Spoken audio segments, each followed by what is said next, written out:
What's going on, y'all? Back here again with another album review, and this time I'm gonna be doing a full review on Drake's More Life. I already gave my first impression of the album, and it was negative, and the video is still getting thumbs down as we speak. But it was expected, so I don't mind. But it was just my initial reaction, and my views have changed since then, pun intended. Because I've listened to it a little bit more now, and I picked out some songs that I did actually like.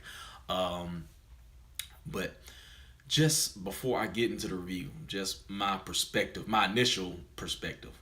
Um, I was listening to this on the live stream, and the first song I heard was Medima Radim, I believe.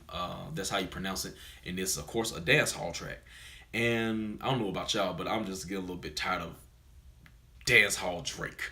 Um, but I just sat down and said, I gotta accept this. This is not going anywhere, and he's gonna be incorporating this in future projects from now on. From what I see, it's not a fad. It's not going away. So people who are not a fan of dancehall Drake, just get used to it. Even though I do tolerate it at times, I like one dance, but for the most part, I could do without the whole dancehall thing. Um, but anyway, I'm gonna go ahead and get into this review. Tell y'all my likes and dislikes of the album, and just give y'all, I guess, my overall view of More Life. So let's go ahead and get into it. All right. So first track was Free Smoke. I think if I heard this first, I would have went into this with a more positive mindset because I did like the beginning vocals. I don't know who was singing, but I did like how it started off with the vocals, and then Drake had some good bars in the beginning, and I think he was throwing some shots at Meek Mill. Let's see if I can find the lines here. I wrote it down in my ghetto notes, but anyway, I think he said like how you let the kid fighting ghosts, writing rumors turn you into a ghost or something like that. So I thought that was pretty clever, sneak diss at Meek, and I think he threw some more shots at him in a song called "Lose You," where he said all you did was write the book on garbage rollers, ego stroking, picture posting. So Meek Mill talks about rollies on his wrist in this song, and he's all up on Instagram and stuff like that. So I'm not sure if that was aimed at Meek, but it could have been. I thought it was. Um, but yeah, I like those two songs right there. And after Free Smoke was No Long Talk, and his first feature on here included Gigs. Now, let me speak on UK rappers real quick.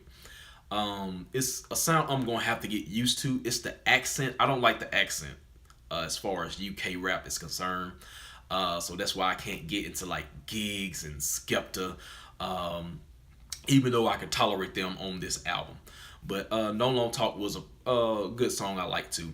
The first like R&B type song here was Passion Fruit. I like that song as well. A lot of his songs on here basically talking about relationship with various women or whatnot. Um, Also, I like Georgia Interlude, which was the first track, which it was kind of like a slow track, but he was rapping on it. And I like Drake. I feel like that's when he's at his best, when he's rapping over those smooth, soulful tracks. Um, Kind of like Western Road flows on Views. I like that. Um, Madiba Radim. This song was the first song that I heard when I was listening to the stream, and of course, because it was dancehall, I immediately just like went into negative mode. But after listening again, I do kind of like it. So I'll give Madiba Redeem a pass. 4422, which is kind of like a interlude somewhat from Safa. And this song kind of reminded me, it kind of had the same rhythm pattern of Drew Hill, "You Are Everything." Drake's into like 90s R&B, so I think that was kind of deliberate. If you go back and listen to this song, it kind of sounds the same. Listen to the chorus of "You Are Everything" and the chorus of this song, and you'll see kind of like the similarities. At least I thought. Um, let's see.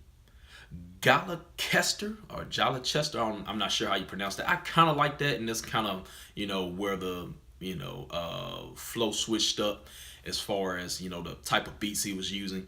But I wasn't really into it. But that's kind of where the album turned around.